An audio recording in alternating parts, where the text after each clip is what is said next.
దేవుని నామానికి స్తోత్రములు. మన రక్షకుడైన యేసుక్రీస్తు యొక్క ఉన్నతమైన పరిశుద్ధమైన నామంలో ఈ గూగుల్ మీట్‌లో చేరవచ్చిన ప్రతి ఒక్కరికి మా హృదయపూర్వకమైన వందనములు తెలియజేస్తున్నామండి. దేవుని యొక్క వాక్యాన్ని కొద్ది నిమిషాలు ధ్యానం చేసుకుందాం. దేవుడు నాకిచ్చిన ఈ గొప్ప తరుణాన్ని బట్టి, అలాగే దేవాతి దేవునికి నా హృదయపూర్వకమైన వందనాలు తెలియజేస్తున్నాం. అధ్యక్షులు వారు కూడా నా వందనాలు తెలియజేస్తున్నాం. చదవబడిన దేవుని యొక్క వాక్య భాగంలో మనం జ్ఞాపకం చేసుకున్నట్లయితే ఈ అధ్యాయము యోహాను సువార్త 15వ అధ్యాయము ఎక్కువ సార్లు మనం చదివి ఉంటాం. ఎక్కువ సార్లు అనేక సేవకుల ద్వారా అనేక రీతిలుగా మనము బోధించబడి అనేక విషయాలను మనం తెలుసుకుని ఉండవచ్చు. మరొకసారి దేవుడు మనకిచ్చిన ఈ గొప్ప ధన్యతను బట్టి దేవునికి వందనాలు తెలియజేస్తూ కొన్ని ఆత్మీయ సత్యాలని మనం ధ్యానం చేసుకుందాం. కొన్ని విషయాలను మనం తెలుసుకుందామని యోహాను సువార్త 15వ అధ్యాయము 1వ వచనం నుండి 5వ వచనముల వరకు మనం చదవగా మనం విని ఉన్నాం. ప్రత్యేకంగా నేను 2వ వచనాన్ని చదువుతున్నాను. నాలో ఫలింపని ప్రతి తీగను ఆయన తీసి పారవేయును, ఫలించు ప్రతి తీగె మరెక్కువగా ఫలింపవలనని దానిలోని పనికిరాని తీగలను తీసివేయును అని దైవ లేఖన భాగం మనతో మాట్లాడుతుంది. మన అంశం ఫలించుట. మనం ఏదైనా ఒక స్థలంలో మొక్క వేసినప్పుడు అది ఫలములు కావచ్చు, లేక పువ్వులు కావచ్చు, ఏదైనా మనం ఫలించాలని మనం ఆలోచన చేస్తూ ఉంటాం. అలాగే మన ఆత్మీయ జీవితంలో కూడా మనం ఫలించాలని, దేవునితో మనము జీవించాలని, దేవునిలో జీవిస్తూ దేవుని యొక్క ఆశీర్వాదాలని మనము అనునిత్యం పొందుకునే వారంగా మనం ఉండాలని దేవుని యొక్క ఉద్దేశం. ఈ ఉదయకాల సమయంలో మనము ఫలించే వారంగా మనం ఉండాలంటే మన జీవితంలో కలిగి ఉండవలసిన విషయాలని మనం ఈ యొక్క ఉదయకాల సమయంలో కొన్ని విషయాలు ధ్యానించి ఆత్మీయ స్థితిలో బలపరచబడడానికి మనల్ని మనం దేవునికి సమర్పించుకునే వారుగా మనం ఉండాలని దైవ లేఖన భాగం ద్వారా తెలియజేస్తున్నాం. మొట్టమొదటిగా మనం జ్ఞాపకం చేసుకున్నట్లయితే ఇక్కడ అంటున్నాడు, ఫలించు ప్రతి తీగ మరి ఎక్కువగా ఫలించాలని, ఫలింపవాలని దానిలోని పనికిరాని తీగలను తీసివేయను అని మాట్లాడుతున్నాడు. అనగా మన జీవితాల్లో మనం దేవునిలో ఫలించు వారంగా మనం ఉండాలంటే దేవునికి ఆయాసకరమైన కార్యాలు మనలో ఏమైనా ఉన్నాయేమో చూసుకోవాలి. ఫలించడానికి లేక దేవునిలో అభివృద్ధి చెందటానికి, దేవునిలో ఫలభరితమైన జీవితాన్ని జీవించడానికి మనలో ఆటంకమైన స్థితి ఏమైనా ఉన్నదా అని మనలను మనము పరిశీలన చేసుకోవాలని ప్రభు ఇక్కడ మాట్లాడుతాడు. ఫలింపని ప్రతి తీగె తీసి పారవేయండి అని పారవేయను అనగా దేవునిలో జీవించిన వ్యక్తి యొక్క స్థితి ఏ రీతిగా ఉండగలుగుతుంది అనేది ఈ అధ్యాయంలో చాలా స్పష్టంగా మాట్లాడతాడు. ఫలింపని ప్రతి తీగను తీసివేసి ఆయన ఏం చేస్తాడంటే బయట పారవేస్తాడు. అట్టి వాటిని మనుషులు ప్రోగు చేసి అగ్నిలో పారవేస్తారని, అగ్నిలో పడవేస్తారని ఇక్కడ మనం చూస్తాం. 6వ వచనంలో మనం చూడవుతున్నాం. అవి కాలిపోను అనగా దేవునిలో జీవించిన వ్యక్తి ఒకనొక దినాన అగ్నిలో వేయబడతాడు. అది పరిశుద్ధ గ్రంథము స్పష్టంగా తెలియజేస్తుంది. మనం ఫలించు వారంగా, దేవునిలో అభివృద్ధి చెందు వారంగా మనం ఉండాలంటే మనలో ఇంకా ఏమైనా దేవునికి ఆయాసకరమైన కార్యాలు ఏమైనా ఉన్నాయేమో చూసుకోవాలి. అనునిత్యము ఒక రోజుతో అయిపోయేది కాదు. మన జీవిత పర్యంతం వరకు కూడా మనం దేవునిలో ఫలించు వారంగా ఉండాలి. మనం దేవునిలో అభివృద్ధి చెందే వారంగా మనం ఉండాలి. దేవునితో పెనవేసుకునే అనుభవంలో మనం ఉండాలి. ఎప్పుడైతే ఒక్కొక్కసారి మనము ఈ లోకానుసారంగా లేక ఆత్మీయ స్థితుల నుండి పడిపోతామో దేవునికి దూరం అయిపోతాం. ఒకవేళ దేవునికి దూరమైపోయే కార్యాలు ఏమైనా ఉన్నాయేమో మానవునిలో అనేకమైన స్థితిగతులు మనం చూస్తున్నాం. క్రైస్తవులుగా పేరు పెట్టుకుని దేవుని బిడ్డలుగా పిలిపించుకుంటూ అనేక దేవునికి వ్యతిరేకమైన కార్యాలను చేస్తున్న జీవితాలని మనం ఈ సమాజంలో చూస్తున్నాం. కనుక మనలో దేవునికి వ్యతిరేకమైన కార్యాలు, ఒకవేళ ఉదాహరణకి గలతీయులకు రాసిన పత్రిక 5వ అధ్యాయంలో గనుక మనం గమనించినట్లయితే అక్కడ దేవునికి ఆయాసకరమైన కార్యాలు మనం చూస్తాం. అక్కడ 5వ అధ్యాయము 19వ వచనంలో మనం గమనించినట్లయితే 19, 20 వచనంలో మనం చూడగలిగితే శరీర కార్యములు స్పష్టమైనవి.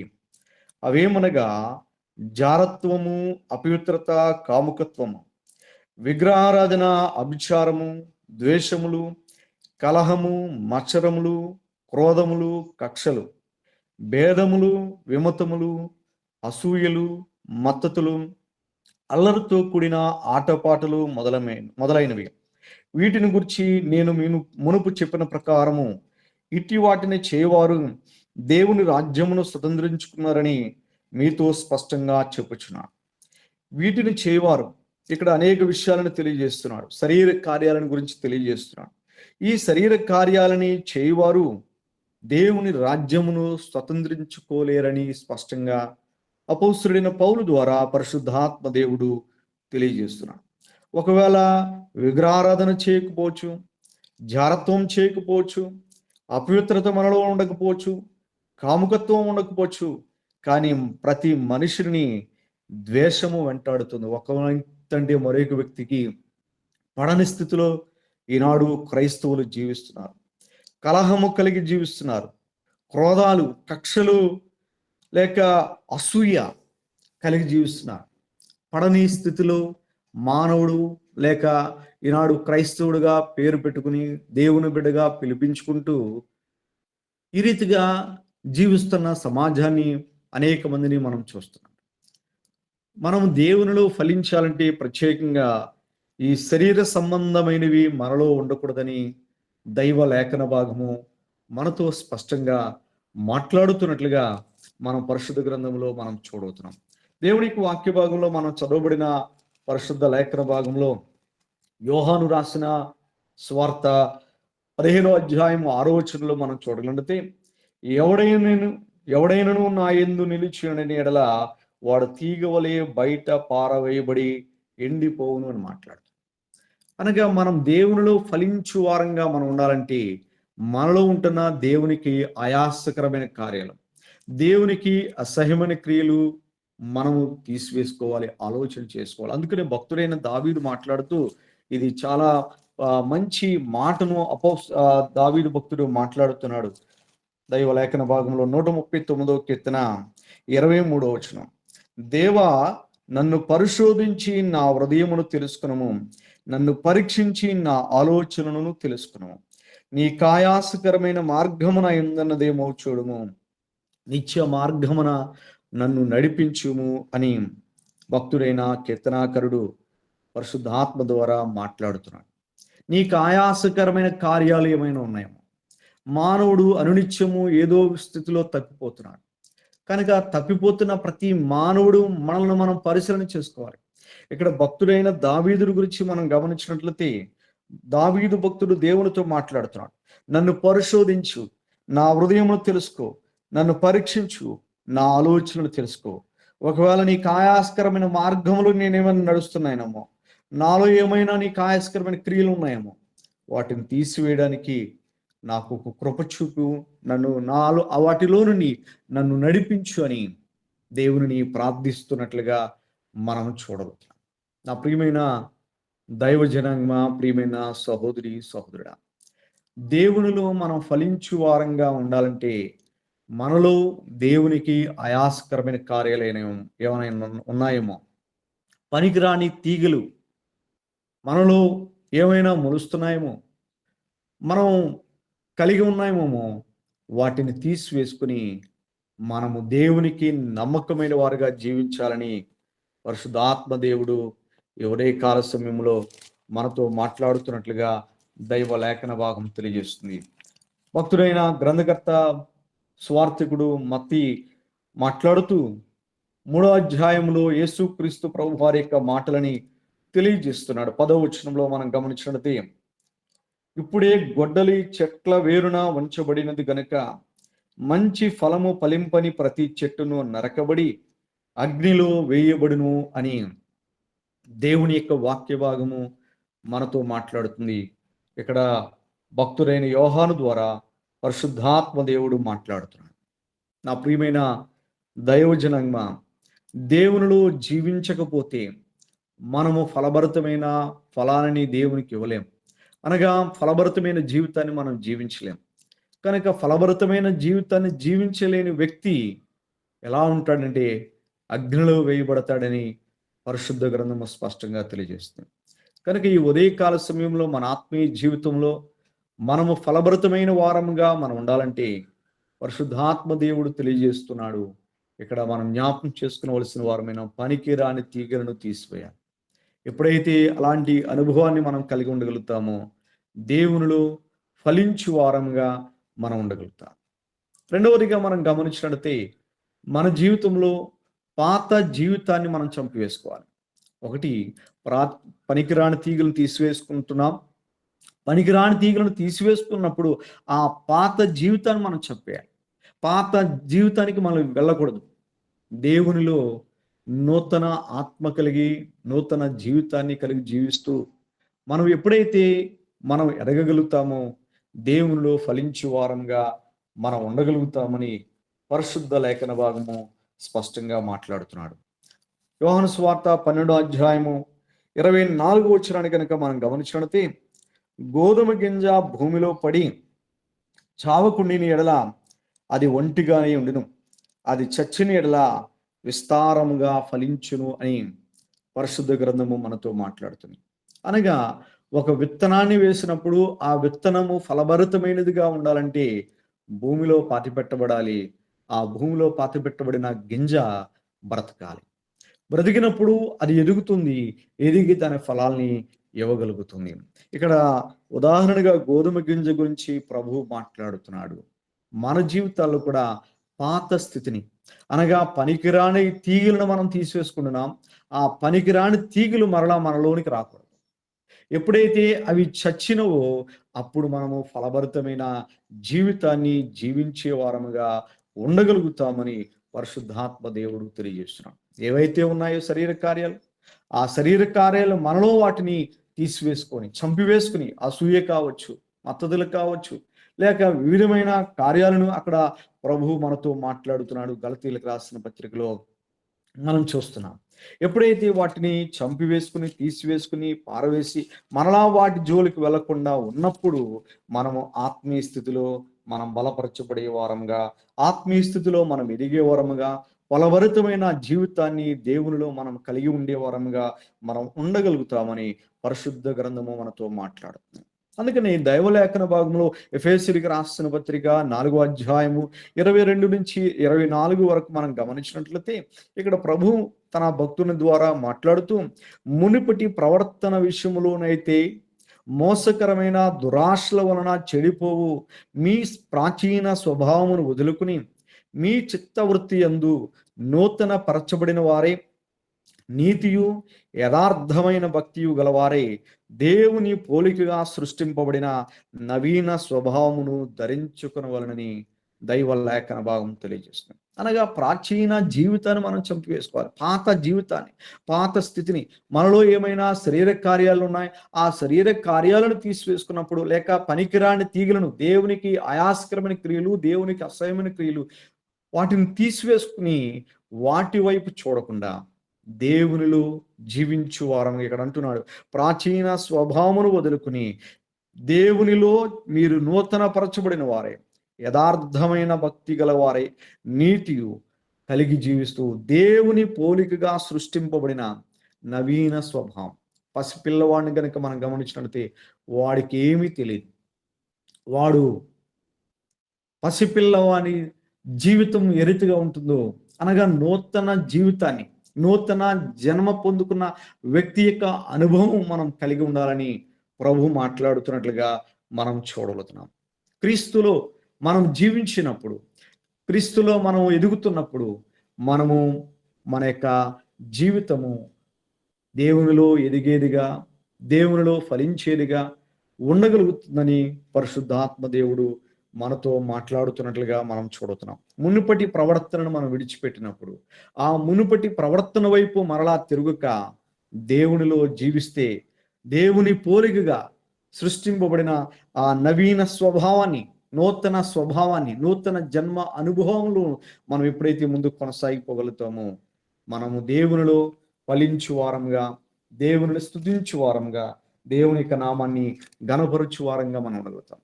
ఆరాధనకి అందరూ వస్తారు. దేవుని సన్నిధిలో అందరూ ఉంటారు.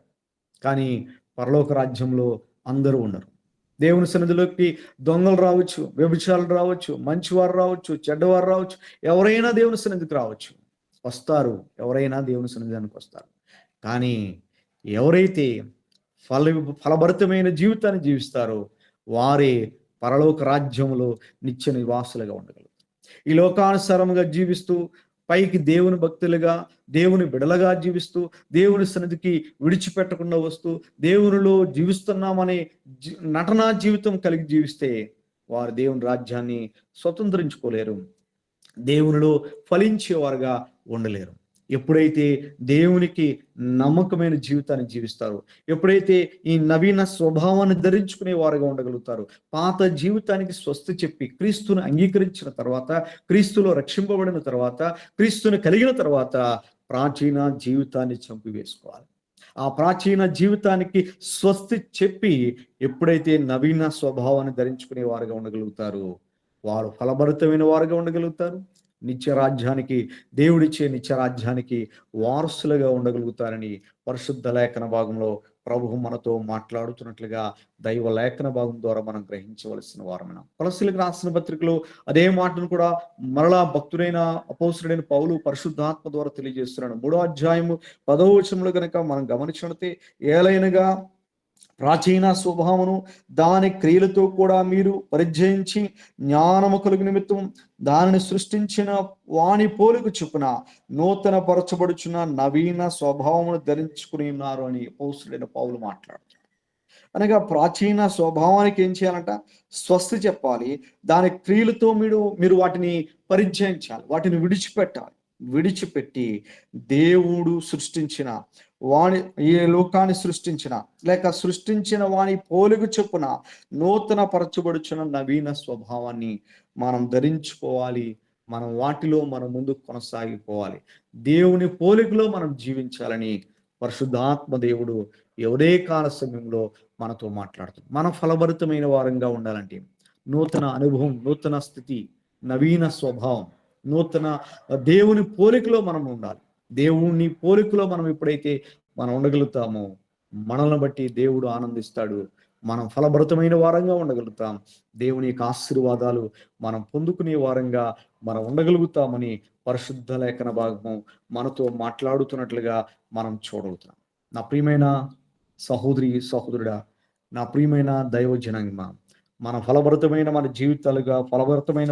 జీవితాలుగా మనం ఉండాలంటే దేవునిలో అనునిత్యము జీవిస్తూ ఆయన ద్వారా మనం ఆశీర్వాదములు పొందుకునే వారంగా, మనం ఫలించే వారంగా మనం ఉండాలంటే దేవుని యొక్క వాక్య భాగంలో ఇక్కడ అంటున్నాడు, పనికిరాని తీగలను తీసివేయాలి.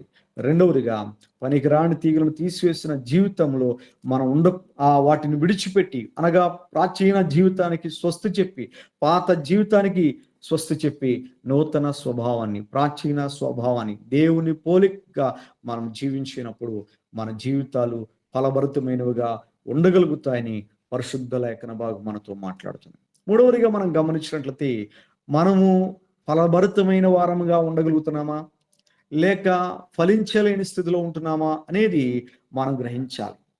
మన ఆత్మీయ జీవితంలో మనం ఎదుగుతున్నాం, అనునిత్యము దేవుని వాక్యాన్ని వింటున్నాం, అనునిత్యము దేవుని వాక్యాన్ని చదువుతున్నాం, అనునిత్యము దేవునికి ప్రార్థిస్తున్నాం. మనము మన ఆత్మీయ జీవితంలో ఎలా ఎదుగుతున్నాం? ఆత్మీయ గ్రహింపు కలిగి ఉండాలి. అనునిత్యము మనల్ని మనం పరిశీలన చేసుకోవాలి. అపోస్తుడైన పౌలు అంటాడు, నన్ను నేను పరిశీలన చేసుకున్నప్పుడు నేను ఈ లోకం వైపు నేను చూడను, దేవునిలో నేను జీవించే వ్యక్తిగా నేను ఉండగలుగుతాను. ఎప్పుడైతే మనల్ని మనం పరిశీలన చేసుకుంటూ, ఎప్పుడైతే మనల్ని మనం పరీక్షించుకుంటామో, ఎప్పుడైతే మనల్ని మనం ప్రశ్నించుకుంటామో, దేవునిలో మనం ఎదిగే వారంగా మనం ఉండగలుగుతాం. నేను ఏ రీతిగా నడవగలుగుతున్నాను, నా నడవడిక ఏ రీతిగా ఉంది, నా ఆత్మీయ జీవితం ఏ రీతిగా ఉంది అనేది ఎప్పటికప్పుడు మనం గ్రహిస్తూ ఉండాలి.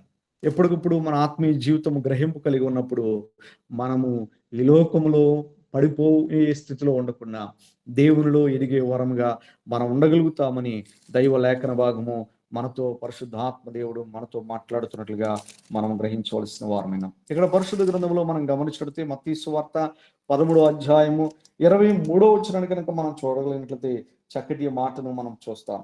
మత్తయి సువార్త 13 అధ్యాయము 23. మంచి నేలను విత్తబడిన వాడు వాక్యము విని గ్రహించువాడు, అట్టివాడు సఫలులై ఒకడు 100 ఒకడు 60 ఒకడు 30 ఫలించునని దైవలేఖన భావం తెలియజేస్తుంది. మనం దేవుని వాక్యాన్ని వింటున్నాం, దేవుని వాక్యాన్ని మన హృదయానికి అన్వయించుకుంటున్నాం, మనం ఏ రీతిగా ఫలిస్తున్నాం. ఇక్కడ అంటున్నాడు, మంచి నేలని విత్తబడిన ఆ విత్తనము లేక వాక్యము విని గ్రహించువాడు, అట్టివాడు సఫలుడై ఒకడు 100 ఫలిస్తున్నాడు, ఒకడు 60 ఫలిస్తున్నాడు, ఒకడు 30 ఫలిస్తున్నాడని పరిశుద్ధ గ్రంథంలో మనం చూస్తున్నాం. మన ఆత్మీయ జీవితం ఏ స్టెప్లో ఉంటుంది, ఏ రీతిగా మనం ఫలభరితమైన వారంగా దేవునికి నమ్మకమైన వారంగా జీవించగలుగుతున్నాం, పరిపూర్ణంగా జీవించగలుగుతున్నామా లేక పరిపూర్ణంగా జీవించలేకపోతున్నామా? ఒక్కసారి మనలను మనము పరిశీలన చేసుకోవలసిన వారు. ఎప్పుడైతే మనము ఆత్మీయ గ్రహింపును మనం కలిగి ఉండగలుగుతామో మన జీవితాలు ధన్యకరమైనవిగా, ఆశీర్వాదకరమైనవిగా, దేవునికి మహిమకరంగా ఉండగలుగుతాయి. అనేకులకు మార్గదర్శకులుగా మనం జీవించే వరంగా అట్టి కృపను దేవుడు మనకు అనుగ్రహం చేస్తాడు. ఆత్మీయ గ్రహింపు, నేను ఎలా ఫలిస్తున్నాను, నేను ఎలా దేవునిలో జీవిస్తున్నాను, నా జీవితం ద్వారా లేక నా మాటల ద్వారా నా క్రియల ద్వారా దేవుడు మహిమపరచబడుతున్నాడా, దేవునిలో నేను ఫలభరితమైన ఫలాన్ని నేను అనుభవించే వ్యక్తిగా నేను ఉండగలుగుతున్నానా అనేది ఎప్పటికప్పుడు పరిశీలన చేసుకునవలసిన వారమైన. దేవుని వాక్య ప్రకారంగా జీవించువాడే 100 ఆశీర్వాదాలని పొందుకోగలుగుతాడని పరిశుద్ధ గ్రంథంలో మనం చూడగలుగుతున్నాం. నా ప్రియమైన సహోదరి సహోదరుడా, నా ప్రియమైన దావచనగమా, ఈ ఉదయకాల సమయంలో మన ఆత్మీయ జీవితాన్ని మనం గ్రహించే వారంగా మనం ఉండగలుగుతున్నామా? ఆత్మీయ స్థితి ఎలా ఉంది అనేది పరిశీలన చేసుకునే వారంగా మనం ఉండగలుగుతున్నామా? ఒక్కసారి మనల్ని మనం పరిశీలన చేసుకోవాలి. మనం ఫలించే వారంగా మనం ఉండాలంటే పనికిరాని తీగలను తీసివేయాలి. రెండవది, పనికిరాని తీగలను తీసివేసిన జీవితాన్ని మరలా దాని వైపు చూడకుండా దేవుని పోలికలో మనం జీవిస్తూ దేవునికి నమ్మకమైన వారంగా జీవించినప్పుడు మనం ఫలభరితమైన వారంగా ఉండగలుగుతాం. మూడవదిగా, మనం ఏ రీతిగా ఫలిస్తున్నాం అనేది మనం పరిశీలన చేసుకోవాలి. మన ఆత్మను పరిశీలన చేసుకోవాలి. ఆత్మీయ గ్రహింపు కలిగి ఉండాలని దేవుని యొక్క వాక్య భాగము మనతో మాట్లాడుతున్నట్లుగా మనం చూడవుతున్నాం. యోహాను సువార్త 15వ అధ్యాయంలో మనం గమనించినట్లయితే 5వ వచనంలో మనం చూడగలిగితే, ద్రాక్షావళిని నేను, తీగులు మీరు, ఎవడు నా యందు నిలిచియుండునో, నేను ఎవరి యందు నిలిచియుందునో వాడు బహుగా ఫలించును, నాకు వేరుగా ఉండి మీరేమీ చేయలేరని ప్రభు మాట్లాడుతున్నాడు. చివరిగా 4వదిగా మనం గమనించినట్లయితే, క్రీస్తులో మనం జీవించాలి. క్రీస్తులో మనం జీవించు వారంగా మనం ఉండాలి. ఇక్కడ ప్రభువు స్పష్టంగా మాట్లాడుతున్నాడు, ఎవడైనను ద్రాక్షావళిని నేను, తీగులు మీరు, ఎవడు నా యందు నిలిచియుండునో, నేను ఎవని యందు నిలిచియుండునో వాడు బహుగా ఫలించు అన్నమాట. మనం క్రీస్తులో ఉండాలి, క్రీస్తు మనలో ఉండాలి. క్రీస్తును మనం అందరికీ చూపించు వారంగా మనం ఉండాలని ప్రభు మాట్లాడుతున్నాడు. క్రీస్తు కలిగిన వారముగా ఉన్నప్పుడు క్రీస్తువులే మనం జీవించగలుగుతాం. క్రీస్తులో లేనప్పుడు, క్రీస్తు మనలో లేనప్పుడు క్రీస్తువులే మనం జీవించలేము. క్రీస్తు మనలో ఉండాలి, మనం క్రీస్తులో ఉండాలి. ఇక్కడ ప్రభు మాట్లాడుతున్నాడు, ఎవడు నా యందు నిలిచిందునో, నేను ఎవరి యందు నిలిచిందునో వాడు బహుగా ఫలించునని దైవలేఖన భాగంలో పరిశుద్ధాత్మ దేవుడు యేసు క్రీస్తు ప్రభువారు మనతో మాట్లాడుతున్నట్లుగా మనం చూడగలుగుతున్నాం. ఈ ఉదయకాల సమయంలో మనం క్రీస్తులో జీవించు వారంగా ఉండగలుగుతున్నామా? క్రీస్తు వలె మనము అనుదినిత్యము దేవుని పోలికలో మనం ఉండే వారంగా ఉండగలుగుతున్నామా? ఒక్కసారి మనలను మనము పరిశీలన చేసుకునవలసిన వారమైనా. ఎప్పుడైతే మనము క్రీస్తులో ఉండగలుగుతామో క్రీస్తు ద్వారా మనము బలపరచబడే వారంగా మనం ఉండగలుగుతాం. ఎందుకంటే యేసుక్రీస్తు ప్రభువారు పాపము నుండి విడిపించాడు. ఆయన స్వరక్తము ఇచ్చి మనల్ని అందరినీ కొన్నాడు. మనమందరము విలువ పెట్టి కొనబడిన వారమని దైవలేఖన భాగం మనతో మాట్లాడుతుంది. కనుక విలువ పెట్టిన కొనబడిన క్రీస్తుని మనము పోలి నడుచుకోవాలి. క్రీస్తులో మనం జీవించాలి, మనలో క్రీస్తు ఉండాలని పరిశుద్ధ గ్రంథము తెలియజేస్తుంది. ఓ మాటను మనం చదువుకుందాం. రోమీయులకు రాసిన పత్రిక 6వ అధ్యాయము 22వ వచనాన్ని కనుక మనం గమనించినట్లయితే, ఇప్పుడు పాపము నుండి విమోచింపబడి దేవునికి దాసులైనందున పరిశుద్ధత కలుగుటే మీకు ఫలము, దాని అంతము నిత్య జీవము అని ఇక్కడ మాట్లాడుతాం. అనగా దేవునికి దాసులుగా ఉండాలి. మనం ఫలవర్తమైన వారంగా, మనం నిత్య జీవములో ఉండే వారంగా, మనం నిత్యం ఉండే వారంగా మనం ఉండాలంటే, మనలో దేవునికి దాసులుగా, దేవుడు మనలో జీవించినప్పుడు మనం దేవునికి దాసులుగా మనం ఉండగలుగుతాం. ఎవరైతే మనము ప్రేమిస్తామో, ఎక్కువగా మనము మనని వారిని అభినందిస్తా మనము ప్రేమ కలిగి జీవించగలుగుతామో, వారి మాట అంటే మనం చాలా విధేయతగా మనం కలిగి జీవిస్తాం. వారి మాటకి మనం లోబడతాం. వారు ఏది చెప్పినా సరే మనం చేయడానికి ఇష్టపడతాం. మనకి ప్రాముఖ్యమైన వ్యక్తి క్రీస్తు ప్రభువారు. క్రీస్తును కలిగి ఉన్నప్పుడు మనం క్రీస్తుకు దాసులుగా మనం ఉండగలుగుతాం. క్రీస్తులో మనం ముందుకు కొనసాగిపోయే వారంగా, ఆయన మాటలకు విధేయత కలిగి జీవించే వారంగా మనం ఉండగలుగుతామని పరిశుద్ధ గ్రంథము మనతో మాట్లాడుతున్నట్లుగా దైవలేఖన భాగంలో మనం చూస్తున్నాం. నా ప్రియమైన దైవజనాంగ, మా ప్రియమైన దేవుని బిడ్డలారా, ఈ యొక్క ఉదయకాల సమయంలో దేవుని మాటలను ఆలకిస్తున్న మన జీవితాలు మనం ఫలించే వారంగా, ఫలభరితమైన వారంగా మనం ఉండాలంటే పనికిరాని తీగలను తీసివేయాలి, ప్రాచీన జీవితాన్ని చంపివేయాలి. మన ఆత్మీయ గ్రహింపు అనిత్యము అనుదినము కలిగి ఉండాలి. క్రీస్తులో మనం జీవించు వారంగా ఉండాలని దైవలేఖన భాగము మనతో మాట్లాడుతున్నట్లుగా మనం చూడగలుగుతున్నాం. చివరిగా ఒక మాట చదివి నేను వాక్యాన్ని ముగిస్తాను. హెబ్రీయులకు రాసిన పత్రిక 12వ అధ్యాయము 11వ వచనాన్ని కనుక మనం గమనించినట్లయితే, మరియు ప్రస్తుతమునందు సమస్త శిక్షయు దుఃఖకరముగా కనబడునే గాని సంతోషకరముగా కనబడదు. అయినను దాని యందు అభ్యాసము కలిగిన వారికి అది నీతి అను సమాధానకరమైన ఫలమిచ్చును. క్రీస్తులో మనం జీవిస్తున్నప్పుడు, క్రీస్తులో మనం ముందుకు కొనసాగిపోతున్నప్పుడు, నన్ను వెంబడించి వారు సుఖ సంతోషాలతోటి, నన్ను వెంబడించి వారు నిత్యము ఆనందంతో లోకమును గడుపుతారని ప్రభు ఎక్కడా చెప్పలేదు.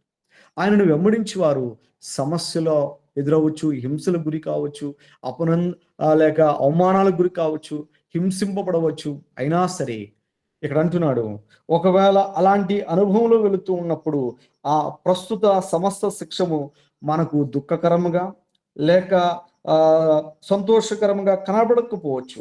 ఒకవేళ శిక్షింపబడుతూ ఉండవచ్చు, శ్రమలు అనుభవించుతూ ఉండవచ్చు. కానీ అవన్నీ మనము మన జీవితాల్లో సమాధానకరమైన జీవితాన్ని మనకు అనుగ్రహింపజేస్తుందని దైవలేఖన భాగం తెలియజేస్తుంది. దేవునిలో మనం ఫలించు వారంగా ఉండగలుగుతామని పరిశుద్ధ లేఖన భాగంలో మనతో మాట్లాడుతున్నాం. ఉదాహరణగా స్తెఫనుని గురించి మనం గమనించినట్లయితే, స్తెఫను క్రీస్తు కొరకు నిలబడినప్పుడు అతను హింసింపబడ్డాడు, చంపబడ్డాడు. కానీ సంతోషముగా దేవుని వైపు చూస్తూ, ఆకాశం వైపు కన్నులెత్తి దేవుని ముఖాన్ని, దేవుని యొక్క దర్శనాన్ని చూస్తూ తన ప్రాణాన్ని విడిచిపెట్టాడు. తన జీవితం ఎంతో సంతోషకరంగా ఉండగలిగినట్లుగా మనం చూడుతున్నాం. చివరిగా అక్కడ మాట్లాడుతూ స్తెఫను అంటున్నాడు, తండ్రి వీరి పాపమును లేక వీరి దోషమును వీరి మీద మోపకమని ప్రార్థిస్తూ తన ప్రాణాన్ని విడిచిపెట్టినట్లుగా దైవలేఖన భాగంలో మనం చూడుతున్నాం. సంతోషంగా దేవుని కొరకు తన ప్రాణాన్ని ఇచ్చినట్లుగా దైవలేఖన భాగంలో అపొస్తలుల కార్యంలో మనం చూడగలుగుతాం స్తెఫను గురించి. నా ప్రియమైన దైవజనమా, ఒకవేళ దేవుని కొరకు మనం శ్రమ పడుతున్నామా, దేవుని స్తుతిద్దాం. దేవుని కొరకు హింసింపబడుతున్నామా, దేవుని కొరకు అవమానం పొందుతున్నామా, దేవుని స్తుతిస్తున్నప్పుడు ఆ సమస్త దోషణలు కూడా మనకు సమాధానాన్ని, సంతోషాన్ని, నీతి జీవితాన్ని దేవుడు మనకు అనుగ్రహింపజేస్తాడని దైవలేఖన భాగం తెలియజేస్తుంది. ఎవరే కాల సమయంలో మనము ఫలభరితమైన వారంగా మనం ఉండాలంటే 4 విషయాలు క్లుప్తంగా మనం తెలుసుకున్నాం. 1, పనికిరాని తీగలను తీసివేయాలి. 2, ప్రాచీన జీవితాన్ని చంపివేసుకోవాలి. 3, అనునిత్యము దినదినము ఆత్మీయ గ్రహింపు కలిగి ఉండాలి. 4, క్రీస్తులో మనం జీవించాలి. ఎప్పుడైతే అలాంటి అనుభవాన్ని మనం కలిగి ఉండగలుగుతామో, దేవుని యొక్క రాజ్యములో లేక ఈ లోకంలో ఫలభరితమైన జీవితాన్ని జీవించే వారంగా, దేవునికి మహిమ తెచ్చే వారంగా, అనేకులకు మాదిరికరమైన జీవితాన్ని జీవించే వారంగా ఉండగలుగుతాం. చివరిగా నిత్య జీవానికి మనము వారసులంగా మనం ఉండగలుగుతాం. అట్టి కృప, అట్టి ధన్యత దేవుడి ఉదయకాల సమయంలో ఈ యొక్క గూగుల్ మీట్లో చేరువచ్చిన మనందరికీ దేవుడు అనుగ్రహం చేసి ఆయన కృపలో మనలందరినీ బలపరచును గాక. దేవుడు ఇచ్చిన ఈ అవకాశాన్ని బట్టి దేవునికి వందనాలు తెలియజేస్తూ యునైటెడ్ క్రిస్టియన్ యూత్ వారికి, అధ్యక్షుల వారికి నా వందనాలు తెలియజేస్తున్నాను. Thank you sir. Thank you. అందరికీ వందనాలు. ప్రార్థించుకున్నాను. ప్రేమమయుడా, కృపామయుడా, దయగలిగిన తండ్రి, పరిశుద్ధ దేవ, మీ శ్రేష్టమైన నామానికి, మీ ఘనమైన నామానికి వేరలేని స్థితులు స్తోత్రాలు తండ్రి. నేను ప్రతి ఉదయకాల సమయం మందు తండ్రి, నేను నీ యొక్క సన్నిధిలో గడుపుటకు మాకు అందరికి అనుగ్రహించిన ధన్యతను బట్టి వేరలేని స్థితులు స్తోత్రాలు ప్రభా. తండ్రి వినుట ద్వారా విశ్వాసం కలుగునని చెప్తున్నారు ప్రభా. బిడ్డల ద్వారా తండ్రి నేనైనా ఎంతగా చక్కగా తండ్రి నేనైనా వాక్యాలు మాకు వినిపింపజేస్తున్నందుకు, వినగలుగుటకు కృప చూపిస్తున్నందుకు, గ్రహించుకుంటూ కృప చూపిస్తున్నందుకు, నడుచుకుంటూ కృప చూపించబోతున్నందుకు వెళ్ళలేని స్థితులు స్తోత్రాలు చెల్లిస్తున్నాం నాయన. ఇక్కడ కూడి చేరొచ్చిన ఒక్కొక్క బిడ్డని జ్ఞాపకం చేసుకోండి నాయన. ప్రతిదినము అనుదిన జీవితాలలో సరైన జీవితాలు జీవించుకుంటూ మీ పరిశుద్ధాత్మ శక్తి ద్వారా, మీ యొక్క ఆత్మీయ నడిపింపు ద్వారా మాకు అనుగ్రహించమని అడుగుతున్నాం తండ్రి. బిడ్డలు ప్రతి బిడ్డ యొక్క పరిచర్యలో మీరు జ్ఞాపకం చేసుకోండి నాయన. బలంగా వాడబట్టుకు మీ కృపను అనుగ్రహించండి తండ్రి. మీరు మాత్రమే శక్తితోనూ ఆత్మతోనూ నింపగలిగిన దేవుడు ప్రభా. మీ యొక్క శక్తి, మీ యొక్క ఆత్మ నడిపింపు లేకపోతే ఏ విధంగా మేము ఫలించలేము నాయన. తండ్రి మీ యొక్క శక్తితో మమ్మల్ని నింపండి ప్రభా. నాయన వాక్యం చెప్పిన నీ బిడ్డను బట్టి వందనాలు చెల్లిస్తున్నాం ప్రభా. అవును నాయన, నీలో ఫలింపని ప్రతి తీగను తీసి అగ్నిలో పారవేస్తానని చెప్తున్నారు ప్రభా. మేము మంచి ఫలించుటకు మీ యొక్క సహాయం మాకు అనుగ్రహించండి తండ్రి. యేసయ్యా తండ్రి నీకే వెళ్ళలేని స్థుతులు స్తోత్రాలు ప్రభా. ఈ యొక్క భయంకరమైన దినాలలో మీ బిడ్డల ద్వారా మేము వాక్యాలు వినగలుగుతున్నందుకు వందనాలు చెల్లిస్తున్నాం ప్రభా. తండ్రి మీకు కృతజ్ఞత కలిగి అనుదినము మంచిగా తండ్రి వాక్యానుసారమైనటువంటి జీవితాలు జీవించుకుంటూ ఎటువంటి అపవాద శక్తులకు క్రియలకు చోటు ఇవ్వకుండా ప్రభా తండ్రి అనే పరిశుద్ధ ఆత్మతో నింపబడి తండ్రి ఎల్లప్పుడూ మా యొక్క హృదయాల్లో మీ యొక్క వాక్యాలను భద్రపరుచుకునే బిడ్డలుగా మమ్మల్ని జ్ఞాపకం చేసుకోమని అడుగుతున్నాం తండ్రి. యేసయ్యా తండ్రి నేను ప్రతి విజ్ఞాపన కూడా మీ పాదంలో చెంత తెస్తుండగా తండ్రి మీరు ఆలకించి ప్రతి బిడ్డ తండ్రి కార్యాలను నెరవేర్చమని అడుగుతున్నాం తండ్రి. మాకు చేసిన తండ్రి ప్రతి విధమైనటువంటి మేలును బట్టి వెళ్ళలేని స్థితులు స్తోత్రాలు చెల్లిస్తున్నాం తండ్రి. బిడ్డలను బట్టి వందనాలు చెల్లిస్తూ ఈ అవకాశం ఇచ్చినందుకు వందనాలు చెల్లిస్తూ యేసు అతి పరిశుద్ధమైన నామములో అడిగి వేడుకొంచున్నాం మా యొక్క పరమ తండ్రి. ఆమేన్.